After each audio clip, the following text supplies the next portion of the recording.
Day 1. Ringo woke me up with his barking.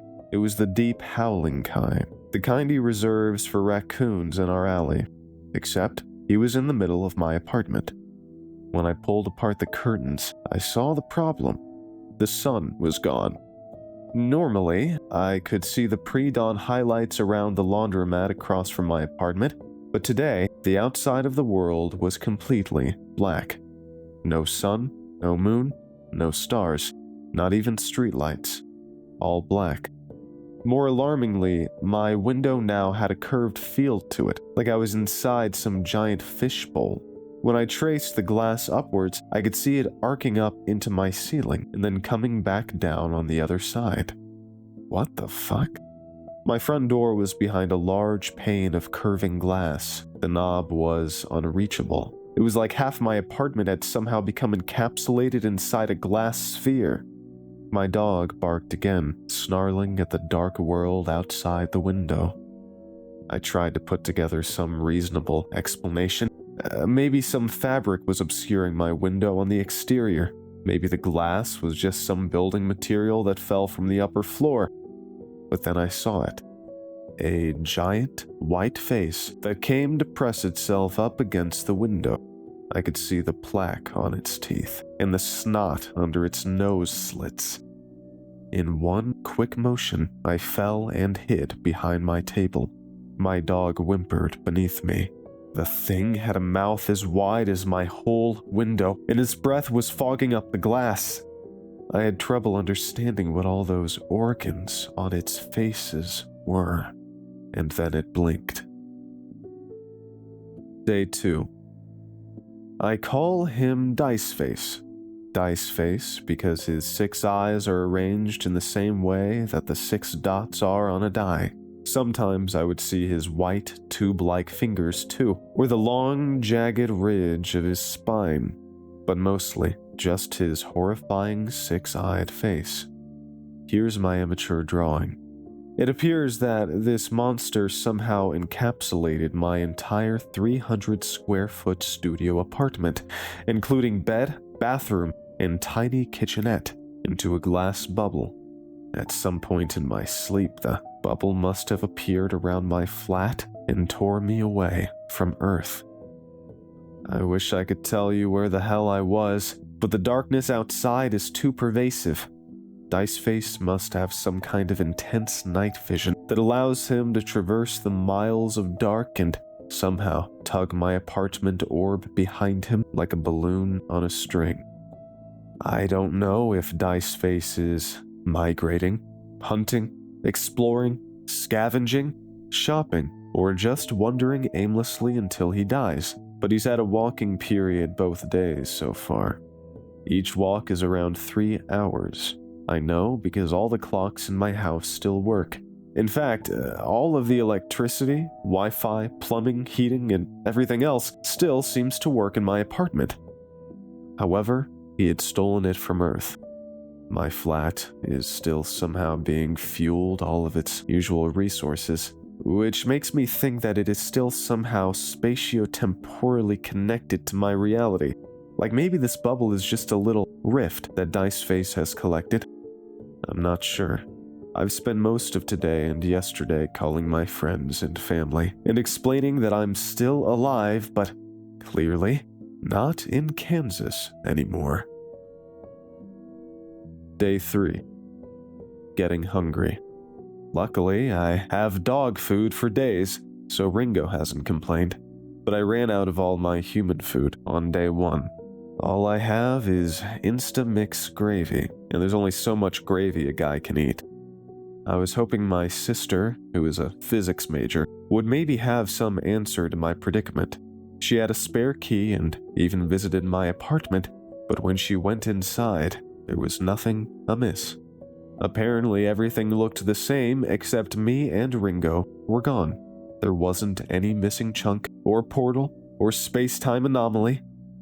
Just an empty flat. She said that because I was still able to call her, it meant that cell signals could travel between my captor's world and the original Earth, which meant there still must have been a physical connection that I could use somehow. but I had already scoured every edge of my flat. I tore down a wall which only revealed more glass behind it, and I tried repeatedly to smash the fishbowl glass with one of my dumbbells. It was impenetrable. The only thing I hadn't attempted was to remove all the plumbing beneath my sink and try seeing if there was at least a pipe-sized hole through the glass, but I didn't want to risk cutting off my only water supply. Not yet. All I could do was deep dive on the internet to see if anyone had ever faced a similar predicament. No such luck. Day 4. Diceface let me out of the sphere today. Instead of utter darkness greeting my morning, there was a cereal aisle outside my window. The bright fluorescence gave the Cheerios and Captain Crunch a hard white shine. The curved glass was gone, and I was able to hop out into what looked like a section of Walmart. Ringo followed me. I looked down the aisle towards the cashier section, and I could see that same impenetrable darkness beyond the store windows. Did Diceface just place my sphere inside a larger Walmart sphere? Before I can make sense of it, I saw an older woman speed down the aisle. She was aggressively toppling soup and vegetable cans into her shopping cart already bursting with groceries. "Hurry!" she yelled. "They only give us 6 minutes!" She zoomed past, knocking over products into her cart like every kid's fantasy. The ground shook. It sounded like an iceberg somewhere was cracking. At the end of the aisle, I could see the darkness starting to encroach. The sphere surrounding this supermarket was shrinking. Not wasting a second, I jumped back into my apartment and grabbed my laundry basket. I filled it with as much cereal, bread, and canned food that I could get my hands on. Ringo barked and froze, terrified by the encroaching glass. I plopped him on top of my basket and heaved the whole thing back into my apartment. In a few moments, the world outside had gone dark again. The curved glass outside my window grew back like a thin membrane. Day 5. I exchanged phone numbers with a woman at Walmart. Her very first text to me was, "Welcome to hell." I was astonished to find another human being trapped in the same scenario as me. She introduced herself as Bia and explained she was stuck in her own little fishbowl containing most of her cramped basement suite. Apparently, there have been dozens kidnapped like us, captured by these tall, six-eyed monsters that Bia calls collectors. She doesn't know what dimension they're from or how they're able to steal people from Earth, but she does know that they essentially treat us as pets. I was shocked. What do you mean they keep us as pets? Either pets or collectibles, she said, clearly tired of explaining this over the phone to newcomers. We are kept in a replicated version of the habitat we live in. We get taken on walks, and once a week or so we have to impress the collectors with tricks. Tricks? Yes, like pets. You're going to need to learn to juggle or perform some kind of dance if you want another visit to Walmart. Ringo was looking at me with puppy dog eyes. We had run out of bully sticks. What? Yes, but not the Macarena. That's my trick. Find a different one. Very soon you're going to be taken out to perform at a show. I couldn't believe what I was hearing. Bia was saying all this so matter-of-factly, like she's been here for years. A wave of panic coursed through me. But I don't want to be a pet. Why am I a pet? Is there some way we can escape? Ringo whimpered. Escape? Bia sighed. She was fiddling with something metallic. Yeah, there is a way. My heart stopped. I glued the phone to my ear. There is? Yeah, I help everyone escape. You do? There was a click of maybe a luggage container. Bia was moving around something in her room. Yup, I've made it my mission. I was speechless. Even Ringo registered my surprise. I'll see you at the talent show. Day 6. It looked like a circus ring, like one of those massive old-timey tent circuses that should have had clowns, elephants, and a ringmaster. But instead, it was dead empty. Echoey trombone sounds breathed in from somewhere distant, and all around us, craning their impossibly long necks, watched the collectors. They sat in the bleachers, slouching beneath the tent's droopy ceiling. Their long, folded limbs crushed the viewing galleries as they settled into their seats. Every set of 6 eyes watched us intensely, barely blinking. As I left through my window, I stepped into a large open area littered with hula hoops and various band instruments. Across from me, I could see other hovering window frames, portals, if you will, that led into other people's habitats all around the edges of the ring. About half a dozen people stumbled out to the center just like me. Their faces were fearful, keeping their gazes to the floor. And believe me, I was scared too. All of us human pets were so tiny compared to the collectors who leaned in effortlessly with their large, gaping mouths. It's like we were in the box art for some colossal, fucked up version of Hungry Hippos. A bearded man quickly ran up to the trumpet that lay at my feet. Before I had a chance to say anything, he lifted the trumpet, wiped the mouthpiece, and played a slow, strange melody. It took me a moment to realize he was matching the haunting trombones out in the distance. As I listened closer, I could sense a familiar, staticky graininess to the trombones. Were they recordings? What the fuck was this place? 2 other folks raced to pick up the hula hoops and started twirling them on their hips, which is when I realized there weren't many other props to grab. Did I need one? In a panic, I ran towards the center trying to find something besides dirt and rubber mats, and that's when Bia showed up. She waved her hands, then placed them on her head, then her elbows, then her waist.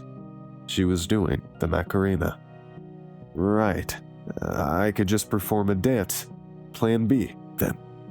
I jumped and lifted my right arm and right leg, then did the same with my left arm and left leg. It was the only dance I knew, Gangnam style. So, I had to embrace it. I'd spent a while memorizing the move as a joke for a friend's birthday party back in college, and they had always stuck. A fun party trick. I kicked my knees forward and trotted as if riding a tiny invisible horse, checking to see if Bia thought my talent was acceptable. But she wasn't watching me. No, she was cautiously staring at the collectors surrounding us. They all had their eyes on me now, intrigued by this new pattern of movement. Clearly, they had never seen a dance rendition of Earth's greatest K-pop hit. I couldn't tell if their unanimous stares were a good thing or a bad thing, but I knew I couldn't stop dancing. Closing my eyes, I focused on the movements. I did my best to keep my flailing limbs consistent and uniform. How good does this performance have to be? What if they don't like it? Can they not like it? When I looked back up, I could see a shadowy collector looming over me. He looked older than my captor, wrinklier. One of his 6 eyes had gone totally gray. 4 of the 6 of his tube-like fingers lifted and pointed at me. Was he naming a price? Out from his mouth came a piercingly loud suction sound, like a vacuum in a pond. The spit rained on me in bursts. Ignoring the overwhelming flight response in my gut, I maintained my dance and saw the shadow of another lanky monster approach. I glanced up to a familiar formation of crooked teeth. It was Diceface. Diceface smacked Gray Eye's offer away and then lifted his right hand in my periphery. 6 fingers were raised. Gray Eye shrieked back, shaking his head. He held up 4 fingers again. The other human performers had distanced themselves quite a bit, standing nowhere close to the conversing collectors. Only Bia stood near, 3 meters away, doing the Macarena. Are they bidding on me? I whisper yelled, trying to stay calm. What's happening? Don't worry about it, Bia said. That one always barters. A tattered backpack lay on the ground next to Bia. She had been subtly kicking it with her dance, bringing it towards me. What's that? I asked. Take the bag, I'll explain later. As smoothly as I could, I danced over toward Bia, making sure I didn't run into one of the collector's massive legs. In between one of my slides, I scooped up the backpack over my right shoulder. Metal objects jostled inside. The two collectors above me traded vacuum noises. There was a lot of pointing from both of them. Gray Eye tried to grab me, but Diceface pulled at my shoulder. The hand was large and wet. It felt like I was under a boa constrictor who could squeeze the life out of me at any second. I didn't complain. I looked at one of my captor's cold fingers and saw a dense array of longitudinal muscles. Diceface shrieked a series of sounds that got Gray Eye moaning in response. If there was an offer, it appeared to have been refused. Gray Eye shrugged and walked past me. He made a whooping sound and pointed 4 fingers at the bearded trumpeter who was keeping his distance. Another collector stepped behind the trumpeter, and the two monsters began to negotiate. Diceface yawned and pressed in my back. He pushed me until I was dancing towards the entrance to my own habitat. He wanted me to go home. I obeyed his lead. The window into my apartment hovered in the air like an open portal. Ringo watched me excitedly from the inside, leashed to my bed. As I turned to look back, I could see the other performers were also winding down, returning to their homes. All of them, except that bearded trumpeter. Gray Eye clapped his hands victoriously and grabbed the trumpeter by the arm, dragging him to the center of the ring. I guess he had somehow purchased the trumpeter. Then I saw one of Gray Eye's massive hands grab the trumpeter by the head and lift. The trumpeter's muffled screams didn't last particularly long.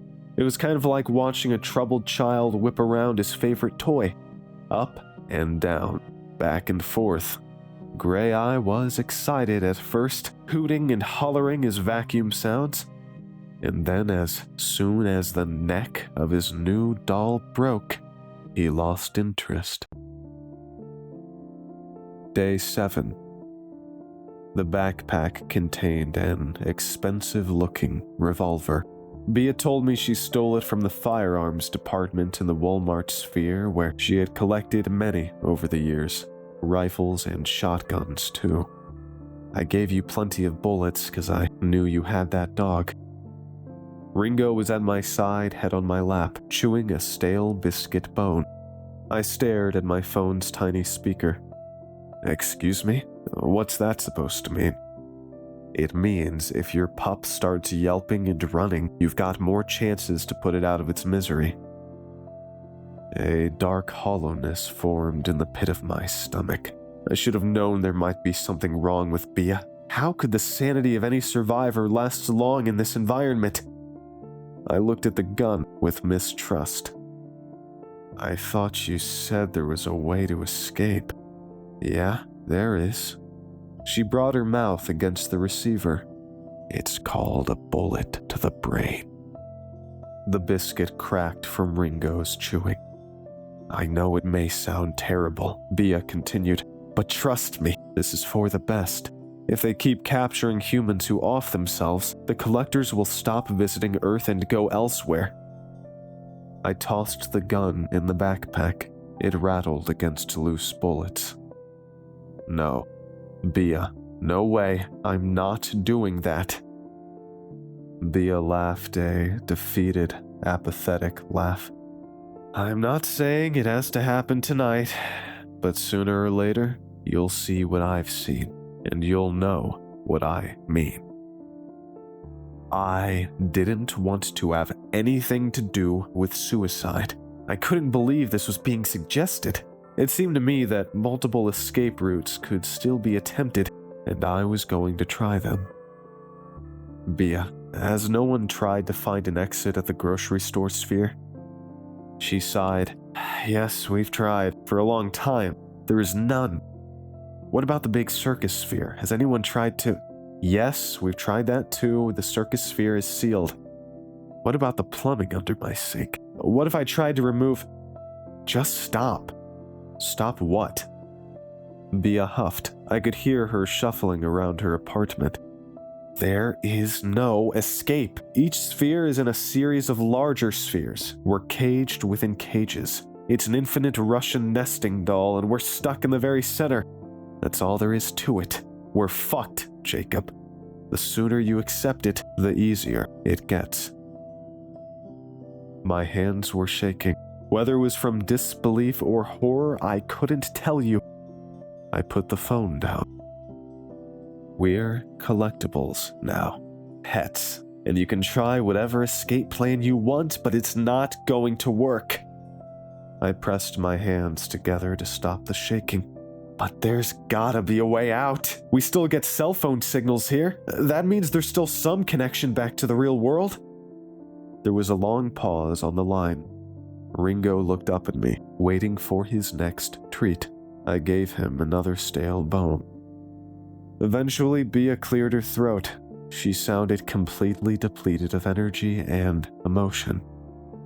Go for it, Jacob. Maybe you'll be the one. Who knows? I tried to think of something positive to sway the mood. Had she ever even tried to find a hole through the water piping? There had to be some scientific way of discerning where we were. But before I could say anything, Bia hung up. I didn't want to push it, so I didn't call back. Taking a moment, I zipped up Bia's bullet and gun-filled backpack and shoved it into the far reaches under my bed. It was not something I wanted to think about. What use could I have for a gun anyway? Ideas fluttered through my mind. Could I draw Diceface close to me the next time I'm let outside and try shooting at his eyes? Would that even hurt him? Or would he just grab me by the head and ragdoll me to death? I remembered what happened to that trumpeter and felt my stomach turn. No, I need to think of something else, something more elaborate. I've got a laptop, access to the internet, and an obedient dog. There's got to be some kind of escape plan I could devise. There must be something I'm not considering. I made myself tea and let the idea mull over. About half an hour passed with me mostly staring at the ceiling. Then my phone buzzed with a text message. It's no rush, Jacob. Take all the time you want. Really, I don't want to dissuade your optimism. But once you've tried whatever you wanted and had some time to reflect, give me a call. I can guide you on how to load the shells. Bia.